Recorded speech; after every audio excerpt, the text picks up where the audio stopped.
Billy got caught, that has kind of escalated this to the degree that it's happened. There's another Oh my there's gosh. another layer to this too, though, guys. There's another layer to this. We haven't seen, I guess, in this type of like public eye, we haven't seen Billy get challenged like this before, right? We just been seeing him go interview from interview, podcast to podcast, with all these claims unchallenged. And so when clips start popping out, like, oh, Sinai Bible, wait, are you talking about the Sinaiticus? Because when we see something like that, we're like, oh, wait, hold on. What is this? What is this happening? It's like, what everybody wants to know. So I think there's an element of that too, because we haven't seen that happen to him yet, So yeah. Yes. Man, what did you think about the follow-up video that he did, Avery? You and I were texting back and forth a little bit about it, but man, it was. I couldn't believe it. I did a little reaction with my friend Life on Life Reacts, but I left. Now you talk about me leaving early, Cam. I left that one early. I was only there for like probably 10 minutes because I couldn't do it. I'm like, he talking about he almost died and he was so mad he went up. Oh he man, did the that elevator is this just time, the tip of the iceberg. The stairs, okay? Yeah. He took the stairs. Understand that? I couldn't believe the level of cope. Dealing with Muslims, I see them cope. They haven't done that. I haven't seen them do that before. Yeah, I think it hurts him. What hurt him the most is that he has a following, and that I think propelled him to do the things that he did in response and retaliation to the debate. It's because these Muslims, a lot of the Muslims that you interact with, Avery, they don't have big followings, right? The big guys, they don't really come on that often.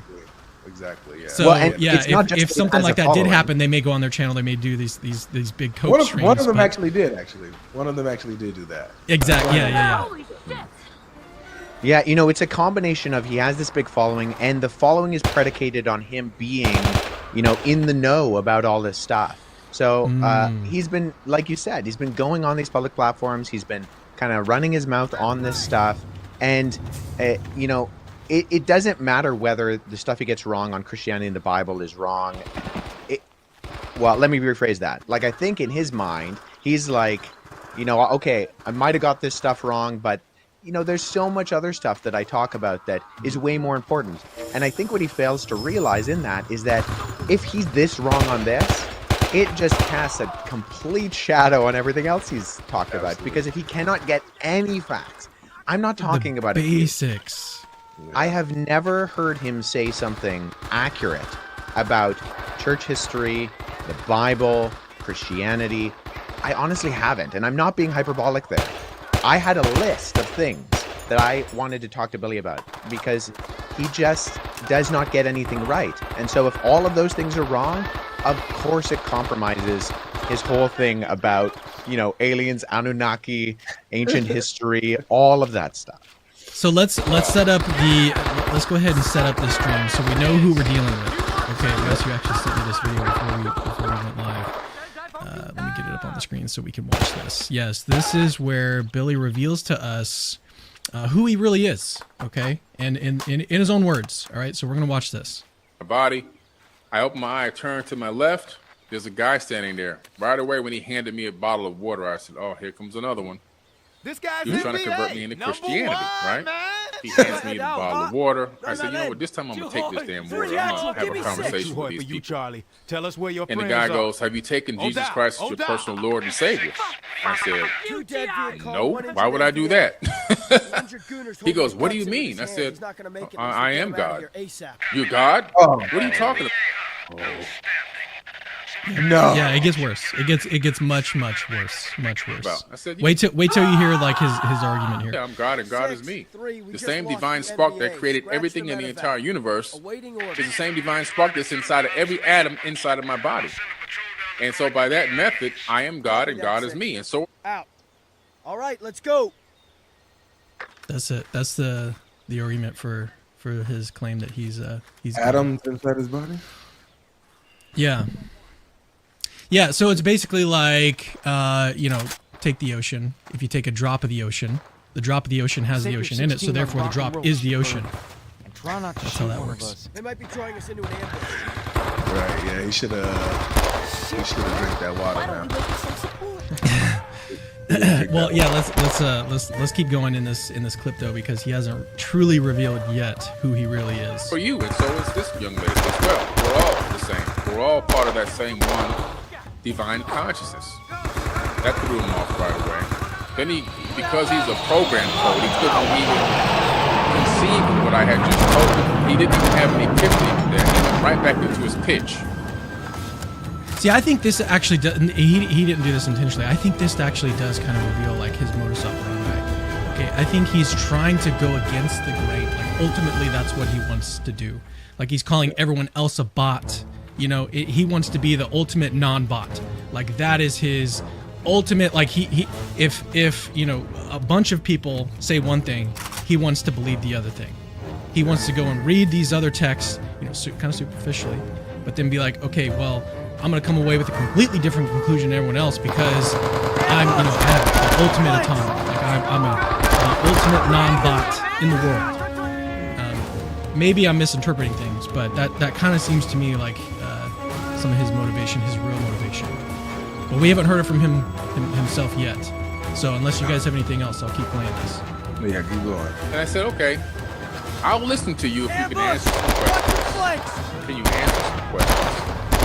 And I said, when was the Bible written? And he goes, oh, it was written thousands of years ago. I said, oh man. I said, no, the Bible wasn't written thousands of years ago. I said, do you even know who wrote? When was it written? Like a dozen years ago? When? Written after Muhammad. Yeah. Well, he seems to be preoccupied with the King James Version, so maybe he thinks that's what the Bible is. Who knows? All right. Well, okay. We're about to get to the part where he reveals like who he really is. The Bible? Oh yeah, Paul, Peter, John. I said, oh my God. Listen, man. I said, you happen to stumble into one of the world's foremost experts on biblical texts, the Torah, the ancient tablets in the world. That's who. That's who you're talking to. Yes, that's yes. right. That's who we are dealing with. Let's play That's one more right, time. Billy. I said, you happen to stumble into one of the world's foremost experts on biblical texts, the Torah, the ancient tablets in the world. That's who you're talking to. Ambush! Watch your Do you flank! understand that the Bible was not written by any of the disciples?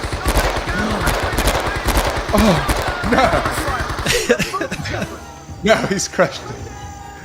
This is the scholar. He said it, guys. It's over. What are you guys smiling for? Wes, why are you still smiling? It's over. Yeah, we're done. And notice he got there by asking questions.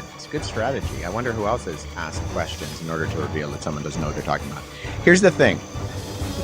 Billy has inserted himself into my area of expertise. He has claimed that he is in my field. And he's claimed this not only in this clip that I sent you, Cameron, but other times as well. And so I don't care about aliens, one way or the other. But if you're going around telling people that you are one of the foremost world experts on biblical text, listen, that's not just that you have studied biblical text, not just that you're an expert in biblical text, you are one of the world's foremost experts. Listen, that's a crazy claim. I don't know anybody who would be going to something like the annual meetings of the Society of Biblical Literature. Exactly. The real guys wouldn't even say this. Yes. You would not say that about yourself because that's such a grandiose claim.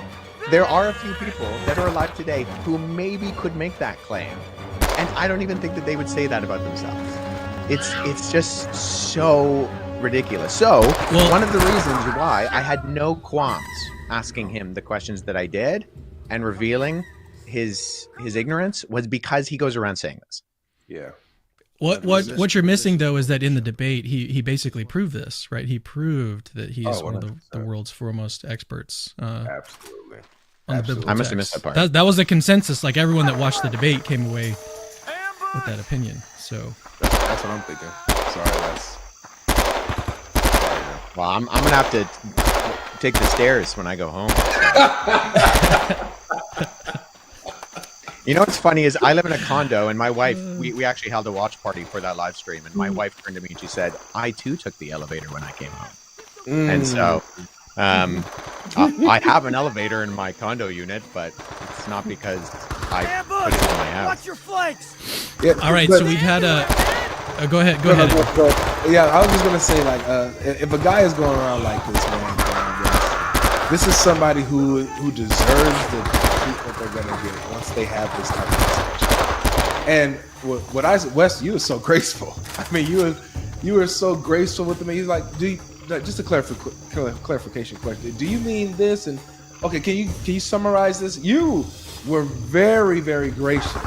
You know, with how you approached him, with the questions and stuff like that. He deserved a even worse than what happened. But you know, it's a guy like this prideful. This is why he deserves what's happening. It's bad, man. I mean, I knew that if I let him talk, he would bury himself. Yeah. I knew that. And so I purposefully tried to just ask clarifying questions because I knew that the more he talked, the more he was going to monologue. Now, I did have to cut him off a few times because I was like, I'm not going to be able to talk at all if he just keeps going. But I knew that, you know, someone in his disposition, who's made these grandiose claims, he's going to bury himself anyways, and I just need to present things as briefly as I possibly can, and that will, the truth will reveal itself. All right, so the purpose of the stream today, because there's been a lot of people that have gone through the individual portions of the debate, they've talked about it, they've gone deeper and stuff, but what we want to cover today is stuff that didn't happen in the debate, stuff that Wes wanted to talk about or had prepared to talk about but didn't get brought up. So Wes, do you think that we should go to one of these clips first? You have something else that you wanted to cover first, or should we just go straight to the clips? That sounds good. Yeah. What sounds good? You want to do some clips, or you want to just kind of tell us? Sorry, yeah, do the clips. No, do the clips. Okay. All right, clips. All right, let's go to the clips. All right, so this first clip is on the Emerald Tablets of Thoth. First time I ever heard of this. Let's watch this clip. This clip actually has a response from Wes, and then we're going to go a little bit deeper after we watch this video from Wes responding to Billy Carson's claim here. So let's just watch this. The Bible, you discover he's born of a virgin birth. When you read the Emerald Tablets of Thoth, you discover that he talks about he developed the ability to incarnate at will on and in any plane that he desires. I've just done the work. I've read so much information, and I've been able to put together so many dots. You didn't come up with this. You read this from somebody. What did you read that told you this? The Gospel of the Holy 12. The Emerald Tablets of Thoth don't exist. In 1925, a man named Maurice Doreal claimed to have gone to the Great Pyramids in Giza and discovered an artifact that he called the Emerald Tablets of Thoth. And then he produced a translation of the said document. But Doreal never actually produced any evidence of any tablets, merely told people he did. Sure, you can go on Amazon Kind of like Josie said. All right. and buy a supposed translation of the Emerald Tablets of Thoth. But you're just reading what Doreal made up. No archaeologist or Egyptologist today thinks there is any artifact called the Emerald Tablets of Thoth. The Gospel of the Holy 12 is also approached on. All right. What else? What else? Yeah. What else you got on this list? Yeah, so the reason why this is relevant is because Billy then makes this connection between who Thoth the Atlantean is and who Jesus is. That basically Jesus could have been a reincarnation of Thoth the Atlantean. And that the Bible story is not one that's accurate because we have this document that goes, he pushes it back to like 23,000 years old and 30,000 years old. And so Who he's pushes relying it back? on this. Billy pushes it back that far? Yeah, Billy. I mean, Okay. I'd never heard of it before Billy, and then I tried to look it up on an academic database, and I couldn't find anything, like nothing. And That's because they're all bots, dude. They're all bots. They're all the academics are bots. Program. Okay. And then, so then you see Patrick Bet-David. He follows up, and he's like, "Okay, where are you getting this from? You've talked about the Emerald Tablets of Thoth," and then he brings up the Gospel of the Holy 12. The Gospel of the Holy 12 is one thing that I really wanted to talk about, just to add to the collection of forgeries that Billy relies on, because alongside, he brought up the Gospel of Jesus' wife, he brought up the Epistle of Barnabas. The Gospel of the Holy 12 is no more than 100 years old. It was produced to make an argument that Jesus was a vegetarian. And if you read it, it doesn't sound like something that's ancient. Nobody thinks it's ancient. But once again, this testifies to where is Billy getting his sources from? He's getting his sources not from the earliest ancient eyewitness testimonies that we call the Gospels. He's not even using like critical scholarship with the Gospels as that. He's exclusively relying on modern or like semi-ancient sources. That's it. Well, That's this all is why. he's relying on. This is why you were asking him toward the end of the debate, like, what is his methodology? How does he go about verifying whether or not some thing that he hears is actually true? And then, did you even get a response to that question, or did he just like not understand what you were trying to ask? I didn't really hear him. He did, but he didn't understand it. So he doesn't understand like what terms like methodology or criteria are. But he did say, well, what I do is I get on an airplane, I fly to these countries, and talk to them. So in other words, to summarize, it's personal, anecdotal opinion is what his methodology is. It's what Billy wants to take as true, because he already has preconceived biases and notions. And so he's going to go and he's going to talk to people, and he's going to, I don't know, look at and he says, I look at cave paintings. I'm like, great. So does every other tourist who's gone to, Egypt. But how then do you come up with this is a reliable ancient source? And he doesn't know what that means. So what would have been your approach, given the opportunity to when you bring up the tablets accusation, and then how would you have approached him in this conversation? Because I see how you were doing your tactics, was questions. Let him destroy himself. How would you have done it with this? Yeah, so I would have asked him, where did that emerald tablets of Thoth come from? Can you give me any kind of verifiable source where in Egypt they're derived?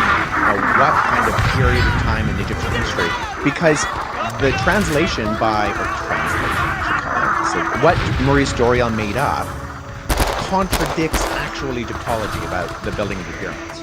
Like it doesn't make any sense. It's not and the moment Maurice Doreal took this to actual archaeologists and Egyptologists, they said, this doesn't make any sense of anything we know about, when the pyramids were built.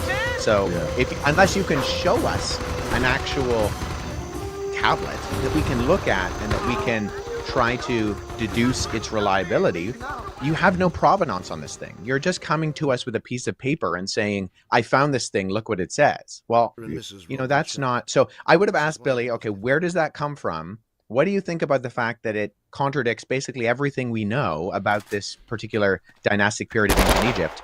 And then have you looked into who Maurice Doreal is? Because Maurice Doreal changes his story as to where he found the emerald tablets. He originally says, I went to Giza, I found these in the Great Pyramid, and then later on he says, well, actually, I was given it by kind of automatic writing, divine kind of intervention, the Thoth the Atlantean downloaded in my brain. Like, the story changes. And does Billy know that? I don't know, but it would have been good to kind of flesh that out and saying, this is not a reliable story of even, never mind the origins of it, but the person who then made it popular, he's changing the script on where he says he's getting it, how he says he got it, and what it even is. Wow. See, the reason why I wanted to know that, one, for myself, and then two, for everybody listening, like we got over almost 4,000 people watching. Guys, I hope that you're paying attention, not just on the facts of the matter, but the tactics is so important. Like you're going to come across people who are going to bring such erroneous claims all the time, out of nowhere. You don't have to chase everything. Ask them, where are you getting this from? What do you mean by this? Just a clarification, and they cook themselves. You don't have to chase everything, ladies and gentlemen. So Wes is an excellent example of that and how to use questions to have somebody bury themselves. Now, this is it's that's so good.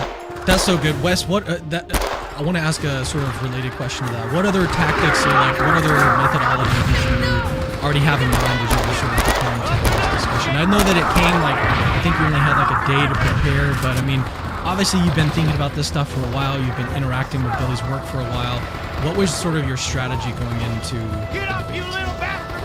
Yeah, I had 24 hours notice, so I did kind of think through, what might this look like? What questions do I want to ask? What if he brings up this topic? How am I going to respond? But ultimately, like I said before, I knew Billy would bear into.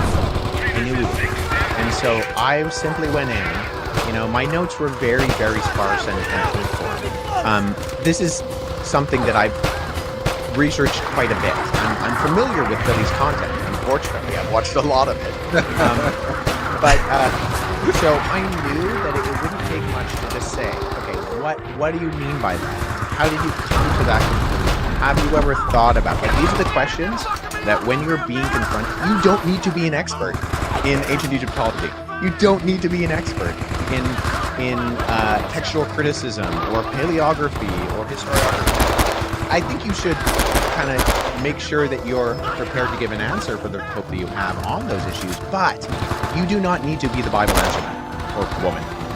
It's honestly not. It's not the calling or the necessity of every Christian. All you need to do is be prepared, make sure that you are asking people good questions and making sure that at the end of the day how to then kind of pivot that when it's necessary to a gospel conversation and saying, hey, there are good reasons to believe this other stuff. There are good reasons to believe that the second person of the Trinity stepped into humanity and took on our depravity and is your Lord and Savior. But I would encourage people, look some of these things up. In fact, the Emerald Tablets of Thoth on the Wikipedia article talks about how fake it is. So it's not like you have to dig. You honestly do not have to dig for some of this stuff. I was gonna say also though, I mean, I don't know that this even qualifies as like pushback, but so on the analyzing the debate from a rhetorical standpoint, one of the things that worked in your favor is that you're a legitimate expert on this topic. And so in the context of a debate like this, it was very apparent early on who the expert was and who like the student was in the debate. And the student was obviously Billy. Like Billy was the one who he was making claims, but you were just like literally like the whole time you were just informing him, like, okay, well this is the real thing about this. And that rhetorically I think worked really well in your advantage, which is not going to work as well for people who are not experts. So anyone can ask questions, but not everyone has the sort of biblical expertise that you have to be able to set up this sort of rhetorical dynamic where you're coming in here, you weren't guns blazing. There were certain parts where you were just like, spitting out facts, which goes to you. But yeah, not everyone is going to be able to do that in this sort of debate setting. Oh no, that's totally fair, and I take that point. And I think the kind of point to that I would say is that we need to be relying on good, credible, godly people who do have resources on this stuff. And there's so much, especially in this day and age, there's so much of that we can say. If you are having a conversation and someone is bringing up things you have no idea about, it's perfectly reasonable to say, hey, I don't really know. That's a really interesting fact. Why don't I try to get back to you on that? Or like, I'll look into that. It's okay to admit you don't know what you don't know. And I did that for years. There were all sorts of conversations I had where I thought, this is how I got into the Bible. This my interest academically in the Bible was because people kept saying, Wes, I was making cases with Muslims, Mormons, Jehovah's Witnesses, or skeptics, atheists, who would say, I would be arguing for the existence of God. And they'd say, yeah, but at the end of the day, Wes, all you're relying on is the Bible. You can't trust that. It's the telephone game, translations of translations. What about the Gospel of Thomas? What about the Book of Enoch? What about all these things? You don't even know if you have the right books. The last one that was written is 2,000 years old. And so I took that seriously because I thought, okay, let's look into that because I believe in this stuff. And my friend Andy Bannister likes to say, if you take Christ out of Christian, all you're left with is Ian. And Ian's a great guy, right? But he's not going to save you from your sins. And so let's get the right Christ, brother. And so And so we need to do that, right? We need to be doing our homework. That's how I got into this stuff. Speaking of credible scholars, you guys need to go subscribe to Wes Huff's channel. What is it? Is it just Wes Huff? What's the handle? Good question. I should probably bet better. Yeah, it's just Wes Huff. It's Wes Huff. This guy. He's a rookie. He's a rookie. Yeah, I'm an amateur. If you go to wesleyhuff.com, all the links to my social media will be right there. So that's kind of the one-stop shop. But yeah, Wes Huff on YouTube, Wesley_Huff on Instagram, something similar to that. Also go support him. Go support him on. Do you have Patreon or do you have anything else? So here's the thing. I work for an organization. I am the Central Canadian Director for an organization called Apologetics Canada. And yes, we are running our end-of-year giving campaign right now. If you go to apologeticscanada.com and click the Give button, that genuinely does help because that allows us to do the work that we're doing. We produce a video series that I write, I direct, and we produce called Can I Trust the Bible? Where I do things like go to Egypt and go to where some of these manuscripts were discovered. Or I went and saw, we went to Nag Hammadi, where the Gospel of Thomas was found. And then we went and I looked at the Gospel of Thomas.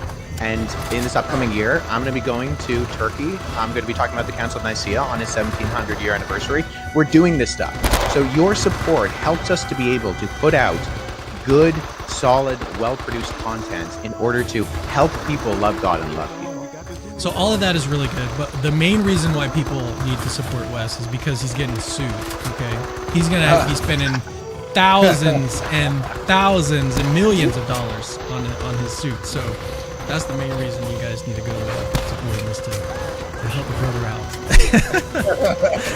No, the reality of that is that you're in Canada, and he's got to file a claim in the Canadian court, as I understand it, and that has not happened.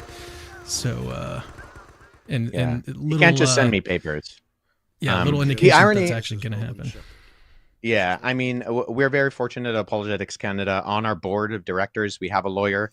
In fact, one of the things that Billy said is that he contacted the RCMP because of my alleged gang activity. But one of our board of directors is a sergeant in the RCMP. So I kind of sent him a message and said, hey, I heard you're looking into me. And the Vancouver Police Department has been notified. Now, I live on the opposite side of the country from Vancouver, but they have been notified about my criminal activity. Well, that's good. That's good, because you're a very dangerous individual. You've got so much money that you're paying, for hundreds of thousands of bots to come and raid his comment sections. And, yeah. Well, you guys are going to have to change your names on this stream to Defendant Number 6 and Defendant Number 7, because you got to watch out. Yes. Oh, I forgot to refer to you as Defendant Number 2. Yeah. All right, so before we get to the next clip that we've got pulled up, let's go ahead and take some super chats, because they are piling up. Radar Apologetics says, "Fire panel, great job, Wes. God bless Capturing Christianity. What's up, Shake Logic, my bro?" Hey, good to see you, Radar. All right, next one from Lou Reviews. "Do you think the exposure of this fraud will slow down the industry that is his scam? My experience says it won't slow a bit. If anything, he'll make more money. How frustrating is that for you?" I'll take this one first, and then I'll get you guys to comment on this, because Wes and I were talking about this a little bit before the stream went live.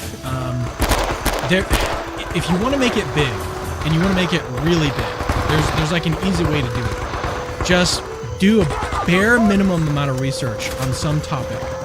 Then the first thought that comes to your mind, just spit it out on whatever social media channel you want. It can be on YouTube, it can be on X, it can be on Facebook, it can be on Instagram, TikTok, whatever you want to do. That's how to blow up, is to just say the first thing that comes to mind and keep doing it over and over and over and over. There are many such examples of people that do this. And unfortunately, it's just something that psychologically works for people. People want to hear stuff that kind of goes against the grain. These conspiracy theories, conspiratorial thinking is very enticing for people for whatever psychological reason that happens to be. But yeah, if you guys want to make it big, that's the way to do it. That's what I recommend. that's what you care about kind of stuff. But yeah, unfortunately, it's I don't think his quote unquote scam is going to be toast. Yeah, what comes with this, it's not just like he has a following. People, I think, underestimate what a following is. Like, these people love him. You know, they have the same mindset as him. They want, you know, Christianity to be destroyed and all these things to come out about it. And see, I told you guys. And so they can have these conversations at Thanksgiving and Christmas and come with these random quote unquote facts with, you know, their cousins and stuff that they've never heard of and be unrefuted and look like the smart guy in their homes. Like, exactly, people have the same motive as him, and he's just like, I guess, leading, like he's that pioneer for them. So it's tough to, even if you expose a guy like this on some things, it's tough for his following to lose that love. It may affect some of them, but like maybe the 1%. It's the same thing like with me. I had the experience with Shaky Mom, popular Dawa Muslim dude, right? This is how, you know, I kind of got notoriety, was by exposing him on some things, showing him ignorant in some places, but it didn't destroy him. Like he didn't go off the internet now and like, oh, he's done. No, he's still doing his thing. He's still got followers, lovers. You know, it doesn't matter. There's a lot more people that's put on to his lies and stuff. However, you know, it didn't go away. Yeah. I'm not worried about Billy's income stream. More power to him. But I have dozens of people reaching out to me and saying, I was down the Billy rabbit hole. I was into all of this stuff. I thought that Christianity was garbage, and I'm going to church on Sunday. Or I'm reading the Bible.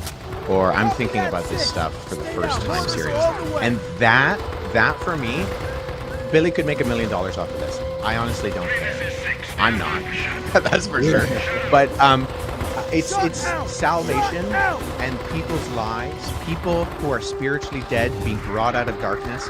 That's what I'm interested in. And so if I can get a few hundred people, and believe me, my email inbox, my DMs are ridiculous right now, and a lot of it is that. And thanks be to God, because the reason that this kind of thing is something that I prioritize was because I want people to know at the end of the day, they don't have to believe me. They're up, you know, they're completely entitled to ignore the evidence, but the evidence is on the side of Christianity. So if I can help them see that, that's all I'm happy about.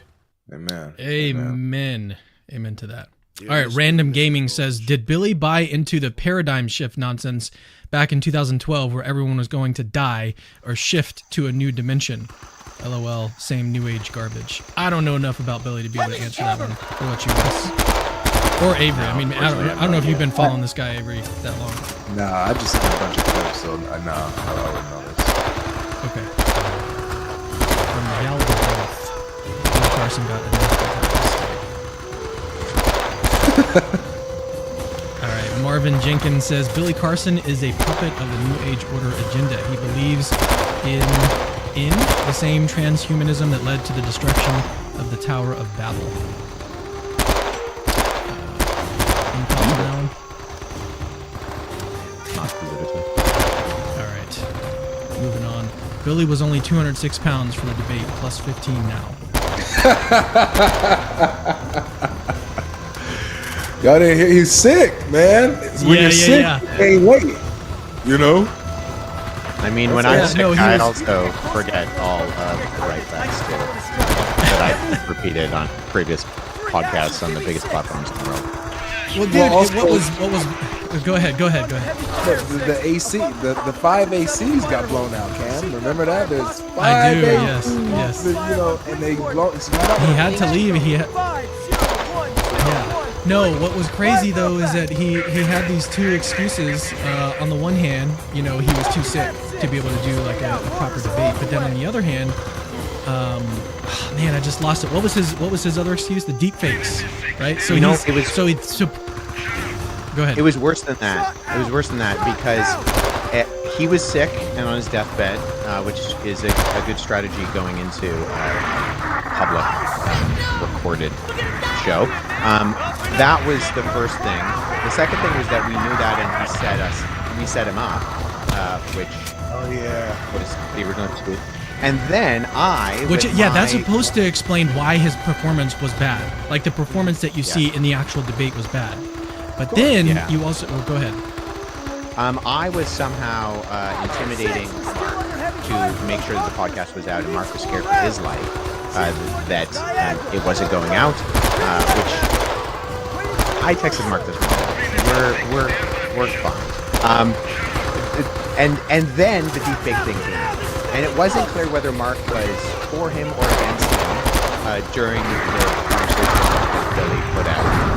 It wasn't clear whether he was helping Billy or he was against Billy or he wanted this thing out or he didn't want this thing out.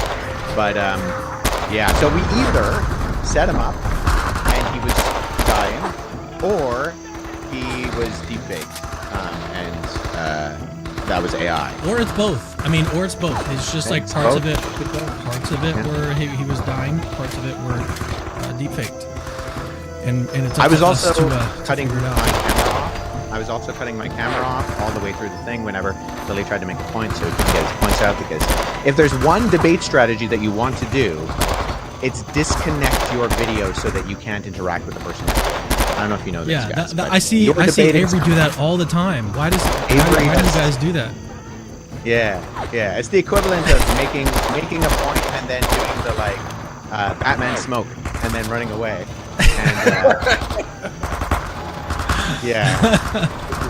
And and so the full unedited debate video is on my channel right now. So if anybody wants to verify that this thing was and or wasn't deep faked, a setup, whether Billy was cut off and couldn't get a word in edgewise, or whether he was just coming off his deathbed, you can go and see it for yourself. All right, next super chat. Omar Z Prague. Salam al-Masi. We just gonna read. That's it. That's peace of the Messiah in Arabic, guys. Peace of the Messiah. Okay. All right, next one, and then we'll turn to this other clip we've got. Raul says, "Awesome debate, Wes. What's your view on the John Walton, Michael Heiser view of Genesis 1 as sacred space or cosmic temple?" Good question. Yeah, I really like Heiser's stuff. We interviewed him a few years ago before he was actually even diagnosed with cancer on our podcast, the AC podcast, talking about demons and angels. I had multiple interactions. He was a great guy. I love the fact that Heiser brought so much attention to the unseen realm. I'm in a very conservative branch of biblical Christianity that I think in its extremes kind of denies the spiritual realm a little bit too much. And I saw the influence of Heiser kind of bring people back and think, okay, there is actually something there. We need to take this seriously. There is an unseen realm. Spiritual warfare is a real reality. And so I really appreciated Heiser. I don't agree with everything. I think there's something to his interpretation of Genesis 1 and the Cosmic Temple. That isn't a completely valid interpretation of what's going on there. Yeah. It seems like it's a really popular view among Old Testament scholars. Yeah. All right, let's do one more. I think, I don't know what this actually refers to. Billy read too many L. Ron Hubbard stories. That's the founder of Scientology. Yeah. Woof. Yeah. L. Ron Hubbard is the most, I think he has the world record for the most books published, because he never did a second draft. He would publish these science fiction novels, and never did a second draft. So he just pumped them out, and then started a religion. All right, let's move to our next clip that we've got pulled up. And again, if you're sort of just joining us, or you clicked toward the middle of the video just to see what's going on, we are going over some things that Wes didn't get to say in his debate with Billy, and this is one of the things that he had prepared for. The title of this video is Elohim better translated gods instead of God? Watch this clip, and then we'll get Wes to expound. God is not supposed to be singular in the Bible. It's plural in all cases. Gods with an S. Billy continues on his quest to prove to anyone who actually understands the biblical languages that he doesn't understand. The ending theme. First of all, I love that. What is that, Inception? Not Inception, Interstellar. Interstellar. Yeah. methodology. Good choice. Normally indicates a masculine. Sorry, let me back up a little bit. Doesn't understand them. The ending him normally indicates a masculine plural in Hebrew. So Elohim, at face value, looks like a plural version of the word El, meaning God, and the im plural ending.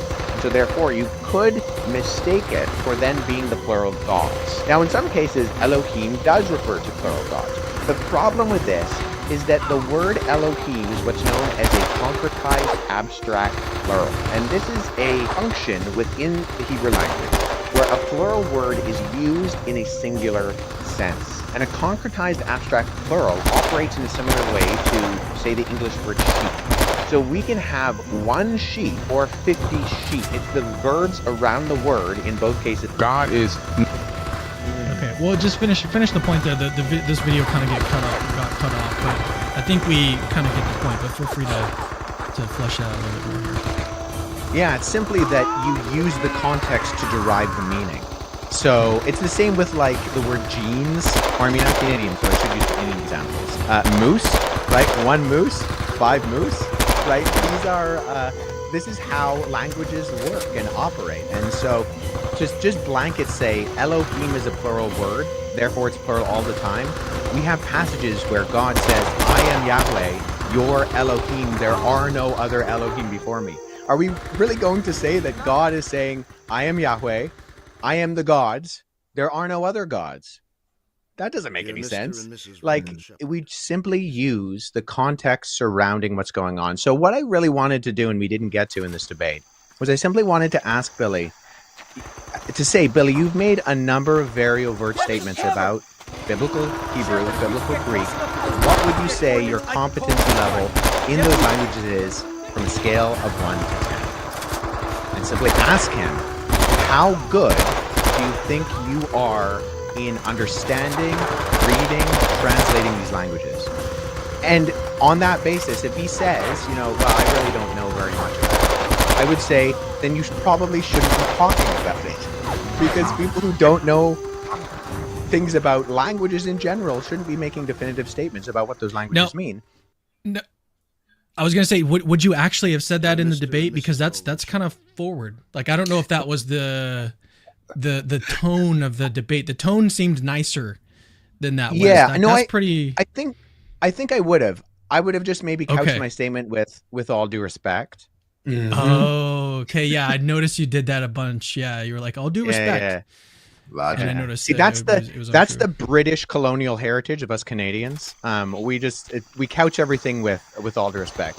I think I would have, and I would have said like, hey, like if he said, I do have competency, then I would have dug into some of these things and said, okay, you've made this statement about Elohim. Can you explain to everybody what something like how the plural im operates in Hebrew syntax? Do you mind explaining to everybody who's listening what a concretized abstract plural is?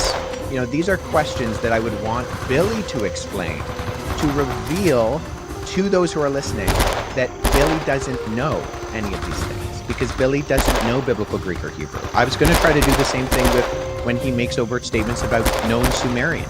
He told Joe Rogan he can read Sumerian. I know a number of ancient dead languages. I have tried my hardest to wrap my head around Sumerian, and I cannot do it.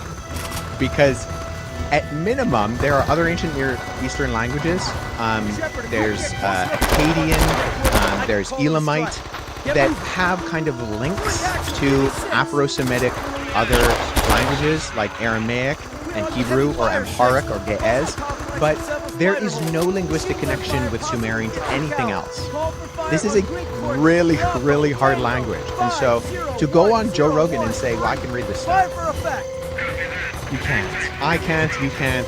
And so, but that's what I wanted to ask, because he takes that and then he sets himself up as the expert to then say the Bible was copied from Sumerian text. I know because I can read Sumerian tablets. It's nonsense. Yeah, I like, and I'm probably gonna sound like I'm repeating myself, but you could have come off and said, no, this is how this works. I've seen you do a clip like this and say this. You're wrong here. Guys, I want you guys to pay attention. Please pay attention, because it's not just about somebody proving somebody wrong. It's how you present the argument. He's asking him, hey, can you explain how much knowledge do you have on this? If you do have knowledge, okay, can you just tell everyone how this works here and how this works? It's a brilliant tactic, ladies and gentlemen. I want you guys to see it works. It really works.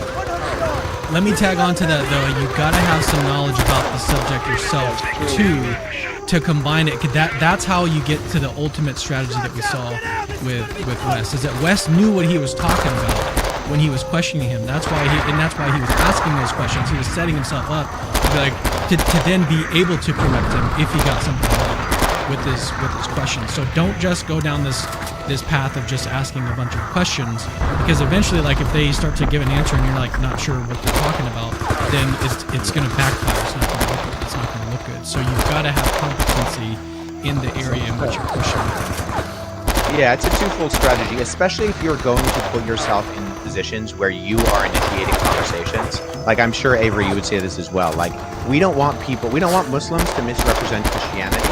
We also don't want ourselves to misrepresent Islam. And so if you're going to be talking with a Muslim, make sure you're at least having some sort of background study in trying to figure out, okay, what is the Quran? What is it talking about? How do I interact with something like the Hadith? Or if you're talking with the Jehovah's Witness, try to, at least at minimum, understand what the New World Translation is, what the Watchtower Attractive Bible Society teaches, because you don't want to be misrepresented. You also don't want to misrepresent them. And sometimes asking what do you mean by that question helps that, because then you can actually find out. I've done this a lot, particularly with Muslims, where I ask them a particular question because I've done a fair amount of study. I was a missionary kid in the Middle East, so I have a background in understanding Islamic kind of context and societies. But given that, I also know that, the average Muslim may or may not adhere to historic Sunni orthodoxy. They may actually believe something that they got from Oprah, not Muhammad. And so we need to make sure that we're actually addressing. And one of my frustrations early on was I felt like I'm trying to convince a Muslim of what Islam believes. Yes. Oh man. So yeah. All that to say, if you're planning on putting yourself in situations where you're talking to Mormons, Muslims, Jehovah's Witnesses, make sure you at least understand some sort of semblance of what they believe. Yeah, 100%. All right, let's turn to some more super chats here, and then we'll go back to the debate. So, Fisherman's Corner, thanks for the thanks. So here's some more gifts. You people are wonderful. Thank you, Fisherman's Corner. That is very nice. All right, Mr. Hillsman. Wes, can you suggest how I can, or where I should go to get legit Orthodox studies to ensure that doctrine, beliefs, and practices are rooted in more fact than fiction, man, or ritual? I guess it depends on what you're asking specifically. There's a lot of great resources on things like the historical Jesus. My friend John Dixon has a really great book that's very short, Is Jesus History? If we're talking about the Bible, I mean, there's... Actually, you know what I'll do? Okay, I'll cheat. You go to wesleyhuff.com and you scroll down. I have a recommended resources and books list. If you click that, I have them organized by topic and by skill level. So I have like introduction, intermediate, and advanced. And I have stuff on the doctrine of the Trinity, church history, the Bible, both historical and theological, on Judaism, Islam, Jehovah's Witnesses and Mormons, LGBTQ and same-sex issues. I've done that in order to help people. So I'm cheating in that whatever you're talking about specifically, I hope you find it on my website. That's brilliant. All right, let me mention this really quickly. We've got 5,200 people watching and only 1,300 likes. So let's bump up those likes, guys. Appreciate all you guys watching, first of all, but let's hit that like button and also subscribe if you guys are not subscribed to Capturing Christianity. Right. And also go subscribe to God Logic. And again, back to Wes. Go subscribe to Wes while you guys are here and enjoying the stream. So Fisherman's Corner sent in another super chat. He says he actually reached the maximum, the daily gifting maximum. Wow. I'm sorry. I'll promise to do more later. Thanks, everyone. That's incredible. All right, Brother Garfield says, what is Wes's email? Are you comfortable sharing that, Wes, or a way to get in contact with you, maybe through your website? Yeah, I would say go to my website at the moment. My email is a little bit full at the moment, so if you are emailing me or getting in contact with me through my website, thank you. I'm hoping to. I actually have a staff member at Apologetics Canada helping me out now with that stuff, because we do want to make sure that everybody is kind of, if they have questions and stuff, where we can get them in the right direction. But yeah, just you can find that at wesleyhuff.com. Oh man, we've got an amazing super chat coming up. Let's go. I just read it, so we'll get to it after this next one. Lou Review says, I like to call them prophets of profit. Just that far. It's a good pun. Yeah. All right. Here's the one I was talking about. All right, from Jeff. He says, I grew up Christian. 2 years ago, Billy got me, for real. So much to the point I wanted to tell my God-fearing 65-year-old mom this BS. But it made me think of the original text, and in August, I ran across Sam. Storm's gonna break in a minute now. Once those increments get wet, those shells will be I'm falling assuming he's short. talking about Sam Shamoon, but now he's ran across Wes Huff. That's I right. was about to get some more facts. That's awesome.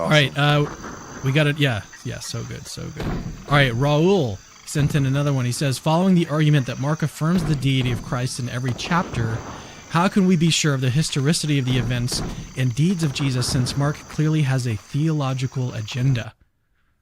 Yeah, this is an interesting question. So I actually have a video on my channel where I go through almost all. I stopped at a certain point in time where I went through every chapter of the book of Mark, and I showed where Jesus is referred to or called, either given the divine attributes, names, deeds, or seed of God in every chapter of Mark, because it's often asserted that Mark is the earliest gospel and he's the most human there. I would actually argue that the most divine statement that Jesus makes is his statement in front of the Sanhedrin at the end of the Gospel of Mark, when he applies the Daniel chapter 7 Son of Man title to himself. Nonetheless, in terms of, this is a question about or at least authorial agenda and motivation. Here's what I would say. There is no such thing in the ancient world as a non-theologically agendized individual. Every person in the ancient world had a supernatural perspective of the world around them. And whether we're talking about, Plutarch, who's one of our most important ancient biographers, he wrote about 90 biographies in his day, 60 of which have survived in the extant manuscript evidence. He was a high priest of Apollo. He was one of two high priests of Apollo. He was definitely religiously motivated. Even I was reading yesterday a section from Tacitus, where he talks about the Emperor Vespasian, and he specifically tells a story where Vespasian heals a blind man. Like, these people are operating on a supernatural basis. And so when we look at a historical document, whether it's Matthew, Mark, Luke, or John, or whether it's Suetonius or Tacitus or Cassiodeo or Plutarch or Aristophanes, they all mention supernatural things because they're operating in a world where they accept the supernatural. So if we toss out something that we would label as having a theological agenda, we toss out everything from the ancient world. We just have to. And so it's a matter of, like I was talking with Billy, looking at the methodological analysis of internal and external accuracy and figuring out, how do we come up with what is reliable in the text and what isn't reliable in the text? Can we externally corroborate that with other testimony to conclude that something actually happened? But at the end of the day, I think there's often this idea, especially when people ask for, is there extra biblical evidence for Jesus outside of the Bible? As if historians have a category of biased religious literature and then historical stuff. And we don't do that. Every historian I know, despite their worldview perspective, is looking and analyzing the New Testament as early eyewitness, maybe not necessarily as eyewitness testimony, but looking at it as historical documents. I have archaeologist friends who are not believers, and when they go and they're digging in somewhere like Israel or Syria or even Iraq, they're going to take two things with them: a copy of Josephus and a copy of the New Testament, because of the value that those two documents shed on what they might find if they stick a shovel in the ground. It's amazing. Yeah, bias, dude. Bias. Everyone deals with bias, and yeah, you just got to do your best to avoid it.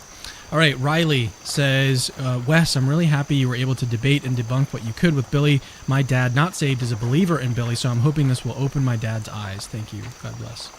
No, amen. All right, Rebecca says, I was in the occult, and everything Billy is teaching is satanic. Jesus saves me. Jesus is king. What are you guys' thoughts on that? Let's set up the ambush right over there in the middle of that pool. Well, I mean, if you're not Probably with coming up right through God, here. you're against him. And so, I mean, I want to be careful here because I don't want Billy to watch this if he is going to and hear me saying that I think Billy is satanic. Satanic. Yeah. Or something like that. I don't think Billy thinks he's serving All right, let's Satan. get to But cover much and wait like for when the patrol. Jesus is Shepherd, talking follow to me. a Jewish audience and he says, you're following your father the devil, right? When they say we are sons of Abraham, and he says, no, you're sons of the devil and you're following him. What he didn't mean is that they were going home and putting up an altar to Baphomet and worshiping Satan. What he meant was that anything that is in juxtaposition in kind of like anti-Christian is going to be in some way, shape, or form. It's going to be influenced by principalities and powers and dominions that are Satan is on the side of. All right, we're gonna keep trucking through these super chats because we just have so many that you guys are sending in. So really appreciate it. It does help out the ministry.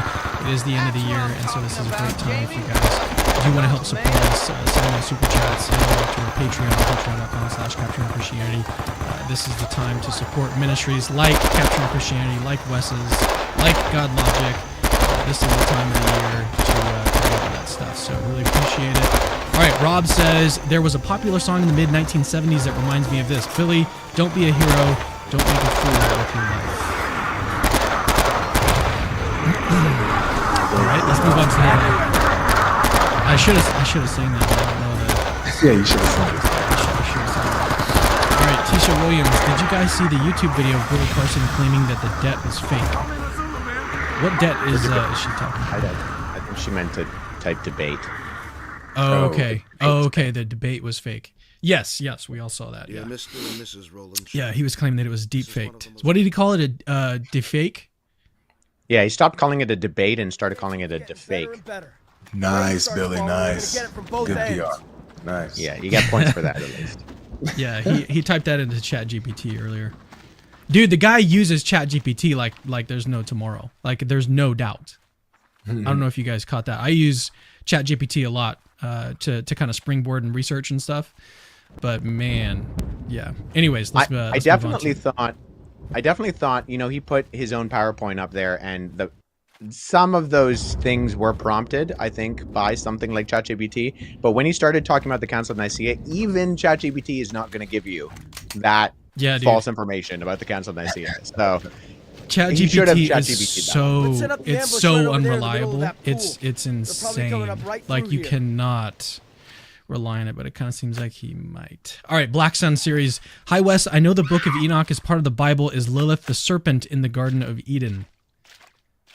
The Book of Enoch is not part of the Bible. The Book of Enoch is a intertestamental pseudepigraphical work.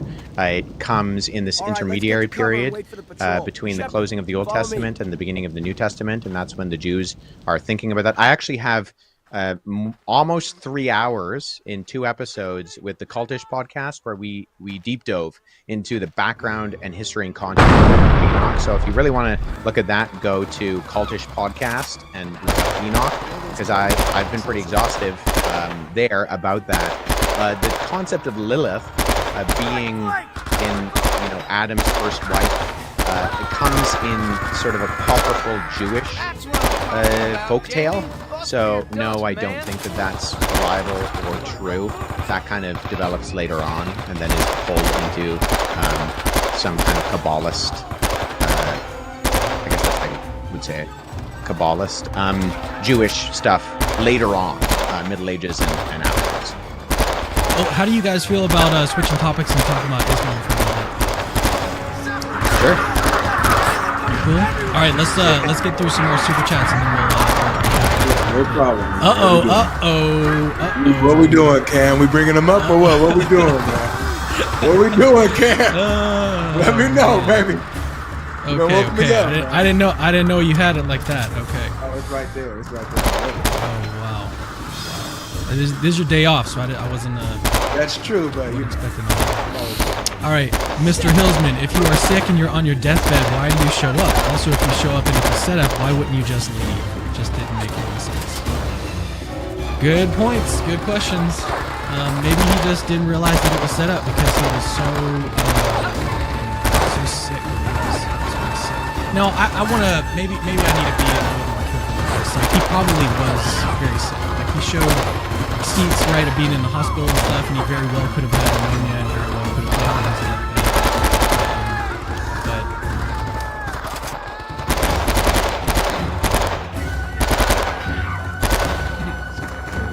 but yeah, no, I mean, why didn't he just leave? It did take him a while to notice that it was a setup. But then didn't he like tell the guy, Wes, correct me if I'm wrong, didn't he like hug when he left? Yeah. Hug him or tell him that he loved him or something?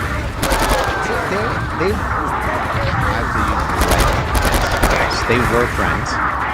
They were very close friends. And he said that he had a meeting that he needed to go to.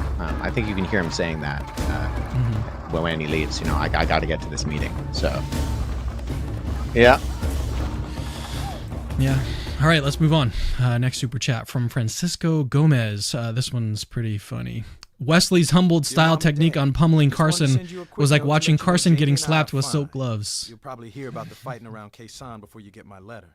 There's Okay. a horde of North Vietnamese hills here. Something pretty big.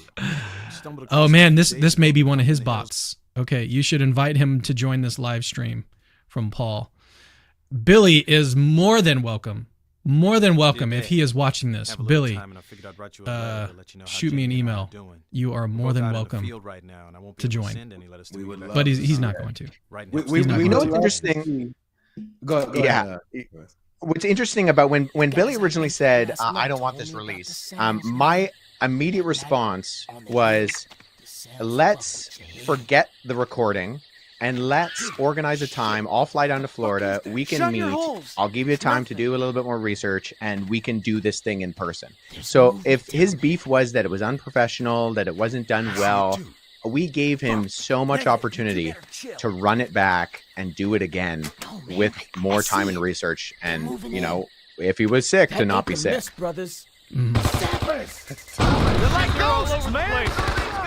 what we want to see, man. We want to see Billy at his best. Everyone wants to see that. Everyone wants to see a rematch. Everyone knows. And everyone knows why. All right, Black Sun. In the debate with Billy, he mentioned some galactic battles. And I believe you said you agreed that they happened. So I think what I was saying was I was agreeing when he paraphrased and summarized the meaning of Unleashed from the Apocalypse. If I was agreeing to anything, it was that battle does happen in the Babylonian origin story. Now, they're not creation stories, because these ancient Near Eastern societies actually believed that the physical world predated the gods. So it's an origin story of reality and the physical world, but it's not a creation story like we find in Genesis. So if I was agreeing to anything, I was agreeing to the fact that there is a giant cosmic battle in these Babylonian stories, and that's completely the opposite of what you find in Genesis chapter 1. All right, next super chat, Spiro says, ex-Jehovah's Witness here was in it for over 30 years, worked with the Bethel headquarters very briefly, knew some of the leaders at the top. The cult mentality, mentality is actually eerily similar to Billy Carson's stuff. I can kind of see that. Like, I haven't interacted with his audience too much, but yeah, I mean, it's almost worse. I don't know that it's worse, actually. Because every now and then, like, you'll have an atheist respond, or you'll have Muslims respond to your stuff, and then their audience will come and flood your video with their comments, right? They all say the same, like, single thing that they took from the other person's video, and then they come and all say the same thing on your channel. I've seen a little bit of that on the posts and things and the videos that I've made so far, but I don't know that qualifies it as a cult necessarily. But maybe he's right here. Maybe there are some more similarities. Any other thoughts on this one? No. All right, let's do one more super chat, then we'll talk about Islam for a little bit. All right, Molly Stegmeyer says, what would you recommend instead of Strong's Concordance, specifically for studying the Old Testament? Also, do you know of a layperson-friendly resource for the documents of the Septuagint? Interesting. Okay, for Old Testament, yes, I would recommend lexicons over concordances. This guy is the standard one, Brown Driver Briggs. That's what you're going to use if you say like Introduction to Hebrew or you're doing that. If you go to, it's this guy here. It's a lexicon, not a concordance, but so it's coded with Strong's numbers, so you can still kind of connect to them. But this is like it's much more up to date. That's an issue with Strong's. Part of the issue with Strong's is that it's out of date, but here's my genuine advice to you. I am partnered with a Bible learning language app called BibLingo. If you go to my website, there's a link there where you can use my promo code WESTOF10 to get 10% off of a membership with BibLingo. They are a phenomenal resource to learn the biblical languages for people who have no experience.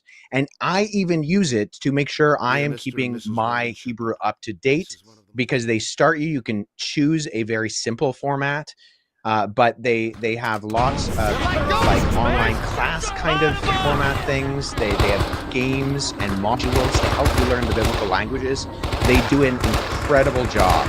And I have 2 affiliations, Logos Bible Software and BibLingo.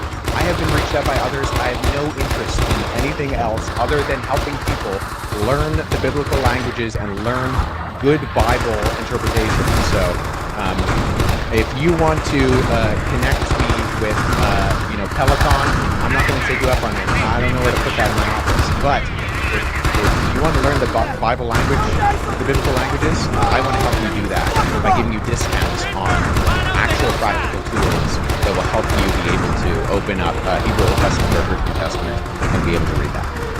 See, Avery was just telling me he uses Quran language. So yeah, I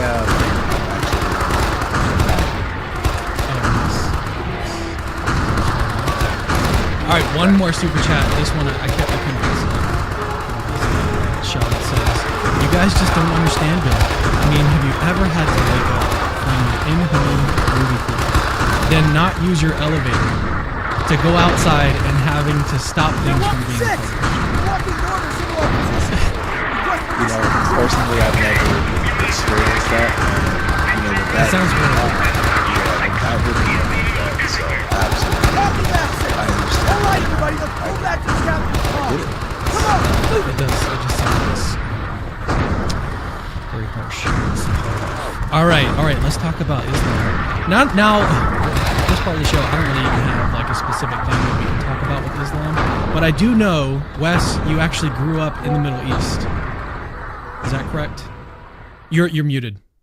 Yeah, so for a portion of my childhood when I was really young, I was born in Pakistan, and I spent a portion of my childhood in the Middle East. I did go after for a short stint back to the country of Jordan, and I worked with Bedouin in the Jordanian desert for kind of a gap year after high school.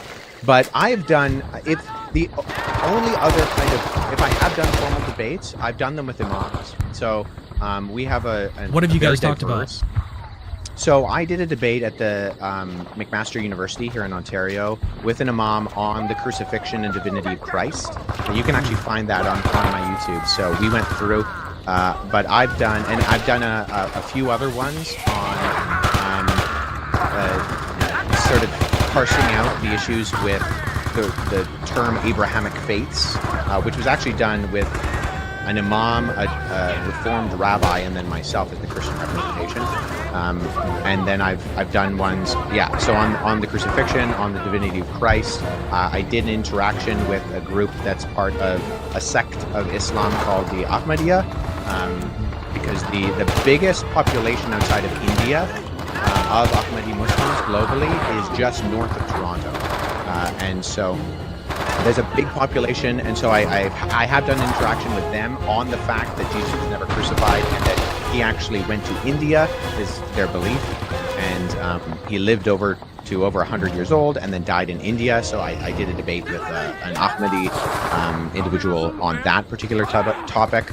But yeah, so I've a fair amount of knowledge on this particular issue. Dear Mr. and Mrs. Awesome. Avery, you got anything you want to talk about? Yeah, sure, man. So you have you looked into the Quranic manuscripts and the claim of perfect preservation?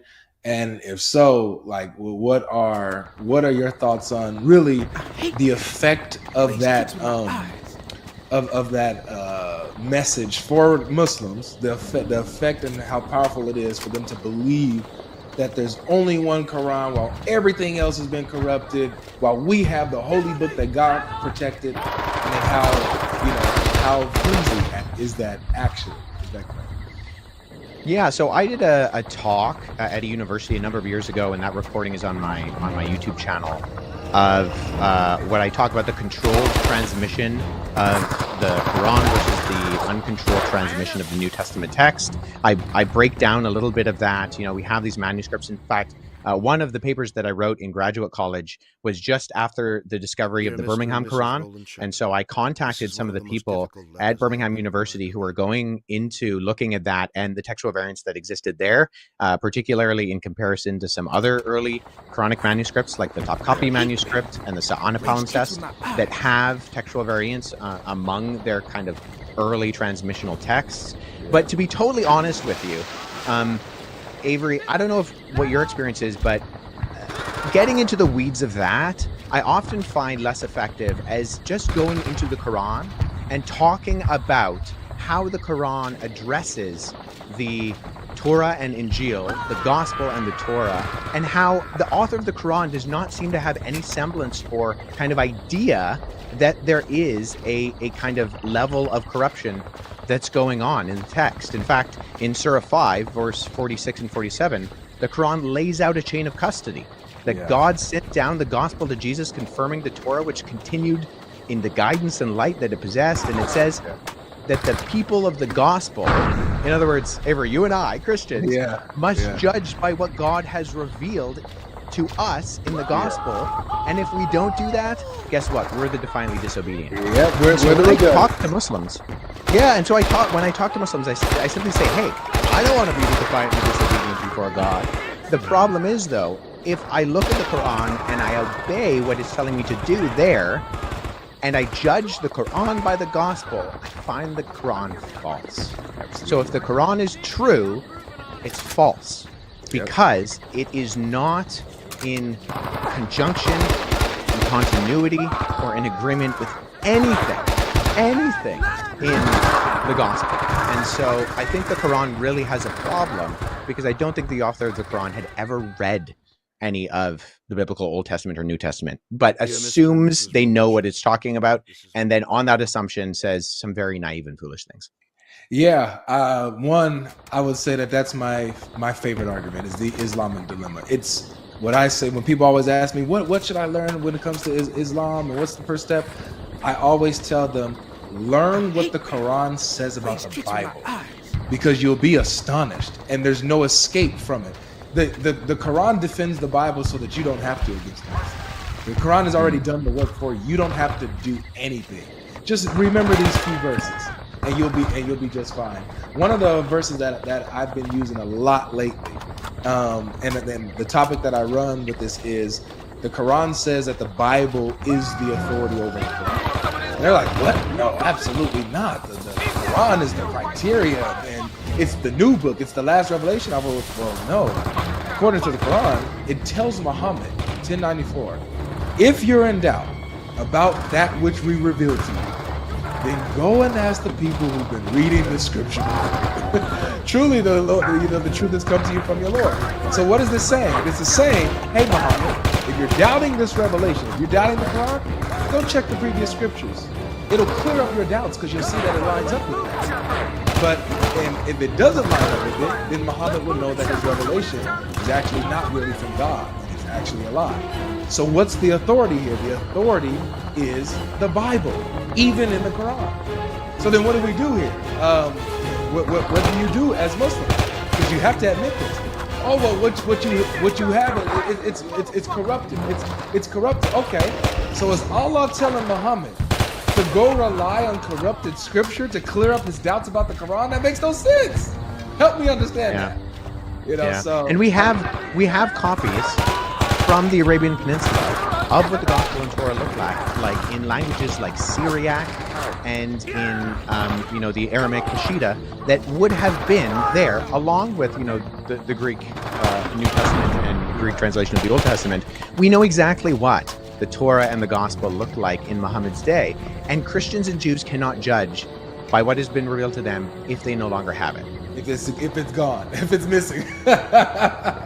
if the Torah and the Gospel are God's words and no one can change God's words, which the Quran also says, an accusation of corruption towards the Torah and the Gospel is one that either makes God into a liar or unable to do what he says he can do, which is preserve his words. And so we know exactly what the Torah and the Gospel look like. There's no issue with that. I just simply think the author of the Quran did not know what the Gospel and the Torah actually were. He didn't know what was in there. He didn't know. Okay. So yeah, what is the hypothesis that you guys roll with respect to this question? So they didn't have access to the actual Gospel, the actual New Testament scriptures and stuff. Didn't have access to it, but then they referred to it throughout the Quran.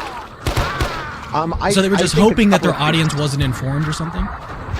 Well, so there's actually a substantial Christian and Jewish population in areas like the Northern Arabian Peninsula and what's modern-day Syria, Jordan, Israel. Like, these were all Christian countries. Armenia had been the first official Christian country. And so there's a lot of Christians and Jews. I mean, so the traditional Islamic sources say Muhammad was illiterate. So he wasn't supposed to have been able to read anyways. And the evidence for Arabic translations of the Bible in the 7th century, early 8th century, it's not as strong as it could be. So there's actually a lot of evidence that even if Muhammad could have read, assuming that Muhammad is the author, single author of the Quran, he probably wouldn't have had access to anything that he could have actually read. But I think what's going on is you have these stories, which you find evidence of in the Quran, of Jewish and Christian folk tales, apocryphal stories that are floating around the Arabian Peninsula in the 7th century. My friend Andy Bannister, his doctoral dissertation is on the subject. His book, The Oral Formulaic Construction of the Quran, that's a title that you have to say 5 times fast, is a good book because what it does is it tracks these oral sources that we can tie to folk tales of Jews and Christians in the Arabian Peninsula during this time frame. And so if you're hearing Christians and Jews tell these stories of, the friends who are hiding in the cave, or of Jesus turning clay birds into real birds, or, there are multiple stories that are folk tales, apocryphal stories that end up in the Quran. I just don't think that the author of the Quran had the ability to differentiate between what were actually the reliable stories found in the Gospels of who the historical Jesus was, and stories that were floating around that were folk tales during his time of who Jesus and Mary and John the Baptist were. The author was just straight up bluffing when they said, like, just go read it and it's going to confirm all this. We must hold this. I wouldn't necessarily say he was bluffing. I thought, from what I see, I think he believed that. I think the author believed, because he didn't know what was, like what Wes said. He doesn't know what is real in the previous scriptures or what isn't. He's familiar with stories that he's hearing. So with this stuff, and he puts an Islamic twist on it, and so I genuinely believe that he probably believed that yes, it would what I'm saying would confirm and line up with what you guys have. It just so happens that it doesn't. Yeah, just so happens that he doesn't know. He's ignorant of what's in there. But to Wes's point, we literally have hadiths down that talk about Muhammad being like hearing the stories. Like there's one hadith that says that there were Jews who were reciting the Torah and then explaining it in Arabic to the Muslims. And so they're hearing them give their narrations of what they think the Torah is and having to, and explaining it. And then also there's a hadith that talks about Muhammad's closeness with this man named Waraka, who is supposed to be some type of Christian around that time. I think a lot of people are to be a Gnostic Christian. But Muhammad is really close to him and learns a lot from him. So these traditions and stories, there's evidence in the Sunni hadith that would show that Muhammad would have a familiarity with these traditions, with these folk tales as well. So it's in the hadith. So there is a great book, if people are interested in this topic, by a guy named Gordon Nickel, and it's called The Gentle Answer to the Muslim Accusation of Biblical Falsification. It's less technical than actually the title of the book. Gordon Nickel is a legitimate scholar. He's a fellow Canadian, so I got to give him credit for that. He taught at the University of Calgary, I believe, for a number of years. But then he left academia to go be a missionary in India for I think it was 2 decades, like a long time. But solid guy, very interesting book, lots of citations and references to things that were going on at the time, to the Hadith, to the Quran, and to the Tafsir. So that's a good one if people are interested in kind of delving into it.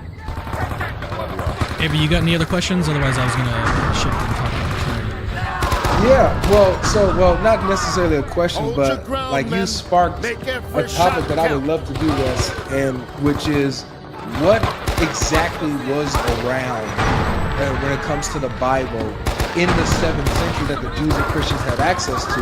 Like, I think that, giving people a perspective of what actually was there would kind of, I don't know, give a good frame of what we're working with here. I would love to tackle that someday. I would love to. Well, the Codex Sinaiticus was available, right? It was written in the... Listen, we got to hurry up because I have to go to my chiropractor and get my Sinaiticus. Okay. So, but yeah, that's all I wanted to say. That's I would love to do that topic with you guys for sure. Yeah, that sounds great. Oh, I thought you were asking him to get an answer here. No, yeah, feel free to. No, that's a whole show. That's a whole screen. Yeah, you says, yeah. I gotta pull more manuscripts off my shelf. Right. Well, let's do this. Let's go to some more super chats because they are again just piling up. So let's get to some of these now. NM says Rogan needs to have Wes on his show. Joe needs to counterbalance the platform he gave that grifter. Yeah. What do you think? You want to go on Rogan? Yeah, sure. If I get a green light. Nice. I feel like you're the type of guy that Rogan would have on his show. Like what? You like lift weights and stuff. You eat healthy. That's what he does. Do you smoke cigars like he does? Do you smoke weed like he does? Like I do not. I don't smoke. But I would 100% do a workout with Rogan. I think that'd be really fun. He looks like he is a dope gym. The only dope I'm interested in is his dope gym. So I'll do a workout with Rogan before we do a 4-hour podcast. All right, Tetrahedron says, how does guys like Billy get platformed when he is so far off? We talked about this a little bit earlier. People gravitate toward people who are making these sort of really big, grandiose claims. And if you can just find some, do some superficial research on some topic, come up with a big claim that is contra what everyone else believes, people are going to listen to you. They're going to be interested, and that's how people like this grow, get a following. Because like what you can take a superficial understanding of these topics, take it to like a dinner, take it to some event or some meeting or group or even just like a group text, and you can feel like you know what you're talking about, and you can get you can ask people questions, you can make claims that people can't refute, and that gives you an idea of like, okay, well, I actually, I've got a handle on this. But in reality, like what we saw in the debate with Wes, once they got down into the nitty gritty, once they started to get and actually discuss the details of the Codex Sinaiticus, the Gospel of Mary, or the Jesus having a wife, these topics, once they actually got into it, you see how superficial the understanding is. Yeah. But anyways, I'm kind of ranting here. But yeah, I mean, it's just an unfortunate psychological fact of like people just want to hear these people talk. Yeah. Yeah, I agree 100%. Especially if you're talking about something that a lot of people are not aware of. If you're talking a lot and confidently about things that most people don't, nobody knows about this stuff. A lot of this stuff I haven't heard of. The Iglesia Nature. What is that Genesis story? The Emerald Tablets of Thoth. That or the origin story of the universe that he was talking about. I haven't heard of none of this stuff before. So to talk confidently on that stuff, man, you're gonna get a lot of attention. Wipe them out, yeah, and man. I think that's where when you're throwing out these terms and you're talking very quickly and you're talking very confidently, people are going to assume that you know what you're talking about because you're using the big words. And I think people need to realize, I've said this a number of times throughout the last couple of weeks, confidence does not equal confidence. Those are not the same things. And so don't assume that because someone is a very good communicator that they actually know what they were talking about, or necessarily that they're someone you should follow. Amen. All right, Telesico says, great info. I hope many non-believers see this content to help them convince themselves of the truth of Christianity. All right, Chunky Cat says, Wes, have you done research on the Shroud of Turin, an artifact appearing to be the burial cloth of Christ? If so, is it legitimate? A little bit off topic, but any thoughts on that? I'm actually, I'm indifferent about the Shroud of Turin, and I'm probably not in the same category as, my fellow apologists who kind of focus on the areas that I do. I honestly am not hugely convinced by the evidence. I'm fine if it is. I think that the New Testament documents are the thing that we should be prioritizing because those are the things that are actually the most reliable. So I think the Shroud of Turin is a very, it's an unusual, it's an interesting artifact, but whether it's actually the burial cloth of Jesus, I'm not convinced one way or the other. What about you, Avery? Any thoughts on it, or? Yeah, I'm the same. Okay. All right, Norway Macken mentioned. Billy put Dawa Gandis to shame in playing victim card.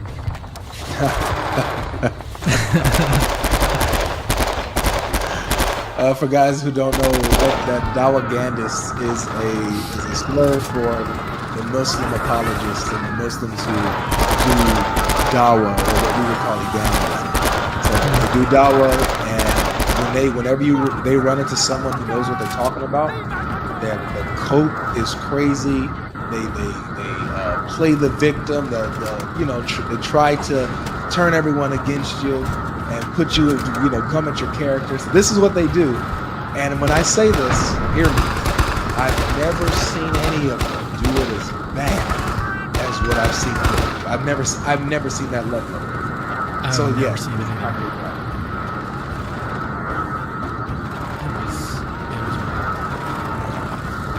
all right, Juan on the Juan podcast says, have you looked into Ammon Hillman's work? I would love to see you have a conversation debate with him on his ideas about JC, Jesus Christ, being a PDF file based on original sources. So I have a few videos on Ammon Hillman. Ammon has tried to arrange a debate with him and myself a number of times. It hasn't worked out.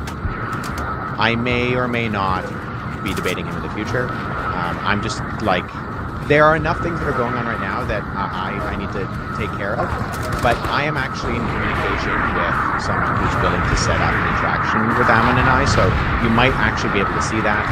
Ammon is a very unusual character, and his theories are not just fringe. At least Billy has kind of a cohort in the New Age, Ancient Aliens kind of community, New Thought, who are also saying that nonsense. I don't know anyone else who's saying the things that Ammon is saying. Now, Ammon is a legitimate scholar in the sense that he's an expert on classical medical texts from the ancient world. And he's very competent in something like ancient Hellenistic Greek. But he also makes wild claims about Jesus being a drug pusher and Christ meaning applying drugs to your eyes. And that the original Old Testament was Greek and that it was translated into the Hebrew, not the other way around. So Yeah, all that to say, you may or may not see something with Alman and myself in the future. We've got another one on him in just a second, too. We need to get Avery, Wes, and Billy on the Hardly Initiated podcast. Then again, having 2 chefs and 1 prey is going to be an overkill. That's right. Mike Bradshaw says, Ammon Hillman is accurate. Who cares if there's an afterlife, guys? Just focus on having the best life and enjoy the sun, boys.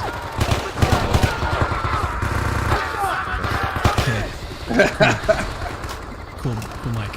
All right, Kenton Peters. Wes, can you give a quick snippet on how we should interact with the end of Mark or the story of the adulterous woman? Is it God-inspired scripture?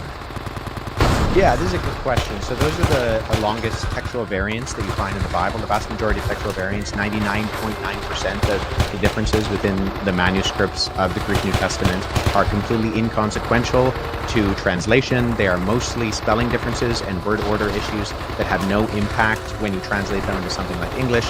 The only verses that have a question about them that are longer than a few words long are the story of the woman caught in adultery, which is found in the Gospel of John, and the longer ending of Mark. And I would say 2 things. I would say that the story of the woman caught in adultery, we find it in, we don't find either of these passages before the 5th century. So the story of the woman caught in adultery appears in Codex Beza, which is a Greek-Latin diglot. That's the first time it is found in the manuscripts. I do not think it is original. John did not write it.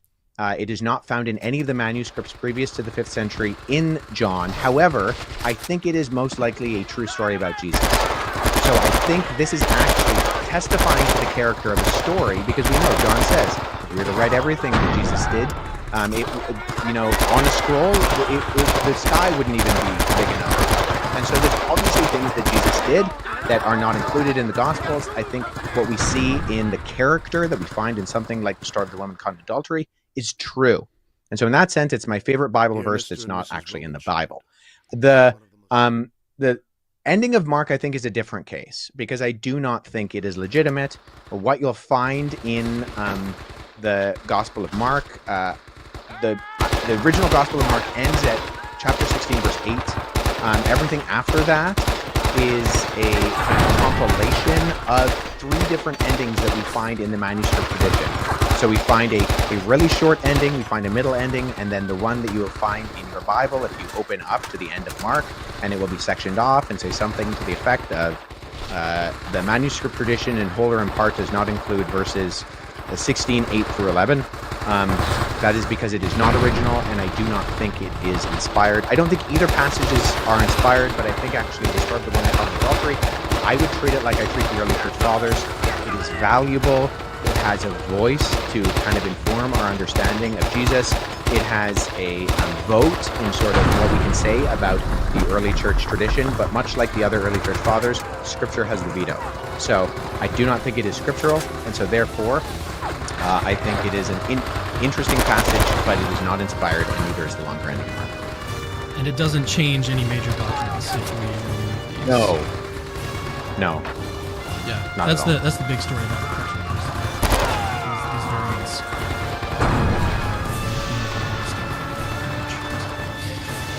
Aaron Bluty says, I heard someone refer to you as the Jack Reacher of ancient manuscripts. I think you should own it. Yeah, well, someone's got to put the man back in manuscripts, am I right? Okay. Lord's Grace. Check out Glenn Berteau. He's a pastor in Texas. He tells the story of how he died 8 times. It will shake your spirit and your heart will be open. Never heard of this guy? Have you guys heard of Glenn Berteau? No. All right. God bless you, Wes. The Lord has raised you up. We were kind of talking about that. Like, it's crazy the past week that you've experienced and how everybody's talking about this. You've been on all the shows, and things I think are just getting started for you. So this is really cool, and I think it honestly couldn't have happened to a cooler person. I mean, we're talking to the Jack Reacher of ancient manuscripts. That's right. That's right. Get out of here. Yeah, it honestly has been probably the craziest month of my life, outside of a period in my time when I was actually a paraplegic, which is a different story for a different time. But apart from when I was paralyzed, this is probably the craziest month that I have encountered. All right. enemy of Allah and his Rasul. Thanks, Huff. I have a friend at work who bothered me with Billy stuff after this debate. He came back telling me that he regret. Hold your ground, men. Make every shot count. Tell him about Jesus. Don't leave him hanging. Yeah. We don't want him just not to believe in Billy. We want him to believe that Jesus is true. Amen. All right, Jay Young says Huff versus Jay Dyer debate. What would you guys debate? I don't know. Maybe he tried to convince you of orthodoxy. All right, moving on. Camille says, "Hi, Wes. I was so impressed with how calm and patient you were. I feel like sometimes my zeal and passion come off as too intense. Do you have any tips?" Probably not. Ask more questions. Ask more questions. You know what? I don't think I've talked about this. I mean, I was praying through that debate when Billy was talking, like that the Spirit would guide me and give me clarity. When my camera turned off and the times it did turn off, I was definitely praying, but that it would come back on. But yeah, so I mean, it's just spiritual disciplines. Practice those. That's good. All right, Daniel says, "Man, I watched Wes when he had 3,000 followers. I wrote a comment that said Wes is going to be the next big apologist. Now he has 100,000 followers and growing. The Lord is great." Greetings from, where is that? What is that? Is that Finland? I can't see. I think it's Turkey. Okay. Yeah, his last name. Anyways, yeah, thanks, Daniel, and thanks for your super chat. All right, Heaven's Foot Soldier. Is Genesis 1 separate creation from Genesis 2? What are your thoughts, Wes? Let me preface this by saying I'm not an Old Testament scholar. I am a New Testament scholar.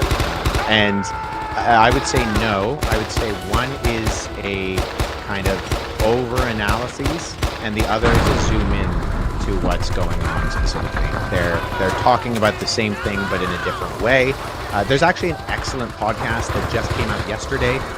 John Dixon, who is actually I referred to his book on Jesus history. He has a podcast called Undeceptions, and yesterday the episode was on biblical genres, and they actually talk about the genres of Genesis 1 and 2, and it's a really cool way that they articulate it. So I would recommend you go subscribe to the Undeceptions podcast and give that particular episode a listen. All right, man. Hey, Avery, I want to give you the opportunity, if you've got things to do. We're probably just going to be doing super chats the rest of this, and it looks like most of them are addressed to Wes. So feel free to hang around if you want. Otherwise, I'm giving you a chance to slide out and go get some work done. No, yeah, thanks. Thanks for having me, Wes. It was an absolute pleasure to get to talk to you and meet you, man. I'm telling you, man, your stuff is encouraging to guys like me. I like to think of myself as like a friendly neighborhood apologist. Like, I'm in the trenches, I'm on TikTok and stuff like that. With us regular folks. So I just love what you do, man. And I'm going to be binging your website and your articles. And yeah, like I said earlier, I would love to have you on and talk some Islamic topics and what was there in Arabia, and I think it would really help the audience that I have myself. So hold your ground, man. Hopefully we can get together and do that. Yeah, no, appreciate it. The feeling's mutual. All right, awesome. Is it okay if I get your information from Cam after this? Yes, sir. Awesome. All right, God bless you guys, man. Hey, 5,000 people watching. Everybody smash that like button if you haven't done that already, man. Hit it like you fear disobedience from it. And we already know what to do, man. Cam, see you later, man. God bless you, bro. Thanks for having me, man. All right, see you guys. Or see you guy. See you later, Avery. All right. Let's keep going through these super chats. So Heaven's Foot Soldier, is this? Did we already? Yeah, we already went through this one. All right. We did that one. Yes, Jotham Abraham. Just found out about Mr. Huff and was so glad that I did. Glad to see Avery here. I never miss a God Logic stream. Man, this would have been a perfect one for him to actually hear. Thanks, Cameron, for hosting this. God bless. I appreciate that. All right. MJ says, Wes, when do we get to see the mugshot?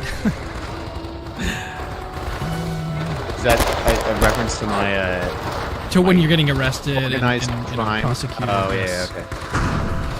Probably never. Hold your ground, You're not going to release it, or maybe we'll just have to get it from the University of Ontario. Isn't that where you went to school? Yeah, the University of Ontario.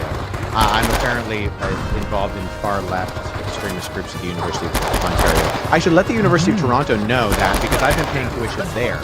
So, and I tried to Google the University of Ontario and nothing came up. But yes, they should probably figure that out. But the Vancouver Police Department is on it. All right, Jeremy Johnson says, I'm curious about what imams get paid by their followers for their services. I don't know anything about that, do you? Nope.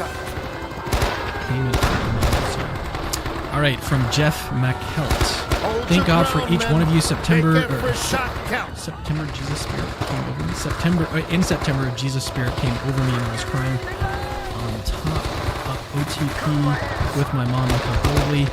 Now I want to be an apologist and been filling out my journal and spreading the gospel. Shout out to. That's awesome. Yeah, just keep going, keep learning.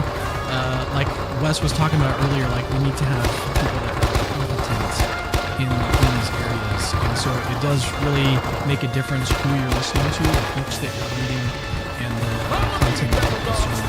So just make sure that you're doing and following the right people. So Alejandro, go ahead. Yeah. Well, let me say to that, you are an apologist. If you are a Christian, you are an apologist. 1 Peter 3 is not talking to people like Kamenov, who we have, Christian apologists in our job title. When it says, but in your hearts revere Christ as Lord and always be prepared to give an answer to everyone who asks you the reason for the hope you have, but do so with gentleness and respect, it's talking about the average Christian. Peter's writing to regular butts in the pews who are just faithful. God does not require us to be influential or famous or have big audiences and streaming services and whatever. Pam and I are very fortunate and blessed to have some of those things. But you know what? At the end of the day, we're going to stand before our Father in heaven, and it's not going to be, well done, good and influential servant. It's going to be, well done, good and faithful servant. So everybody has an apologetic, as my friend Andy Bannister says. It's just either a good one or a bad one. So do your due diligence and make sure it's a good one. But you are an apologist if you are. So good. So good. Alejandro Rubio says, isn't the oldest Bible the Ethiopian Bible, and it mirrors the Dead Sea Scrolls? The Book of Enoch was the key to bringing you back to God. Interesting. So what I'll say to that is the fact that the Ethiopian Bible is not the oldest Bible. That seems to be very common online, but we know for a fact that, and I have a video on this, that in the 4th century, Syrian missionary Christians went down into what then was referred to as the Kingdom of Aksum. It's what we call modern-day Ethiopia, and they brought with them the Greek New Testament, the Greek translation of the Old Testament, and a number of other Greek, Christian, and Jewish documents that kind of encompass this category that we now refer to as the Septuagint.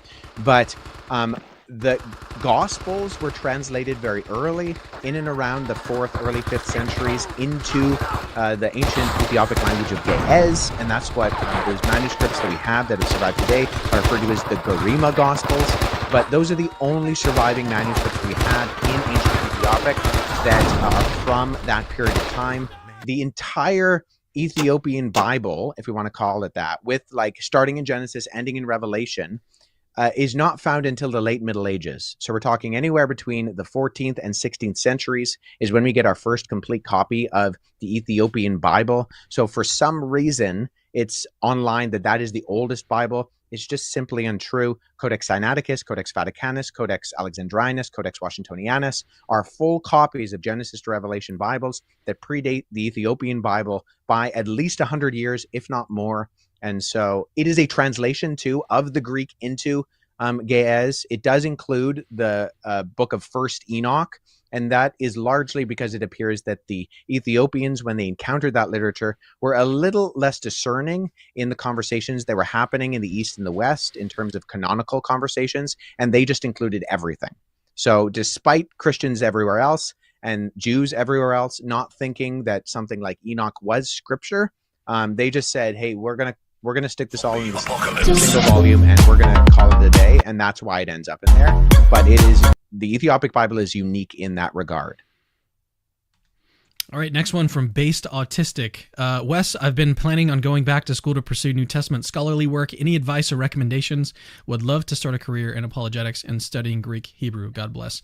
Let me say really quickly that if you're wanting to start a career in apologetics, it's very, very hard to do that. It's very hard to make a living doing apologetics. I would say for most people, what they're going to excel at is to have some other job that is sort of funding their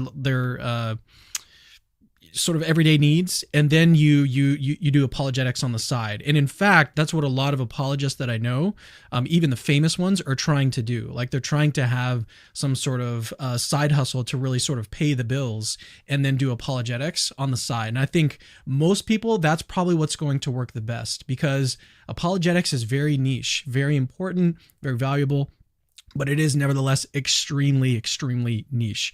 And what I mean by that is that there's just not a ton of people that are watching this type of content. So you can't expect to be making a whole lot of money, especially not the type of money that you can put away and save and build like a retirement fund from and stuff. Like there's all sorts of things you got to take into consideration. So on the side of like, do I want to start a career in apologetics? I would say probably want to have a different strategy going into this.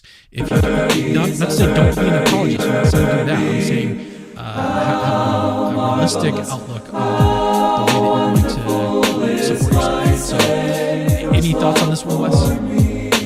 Yeah, I mean, this was something when I realized that this was my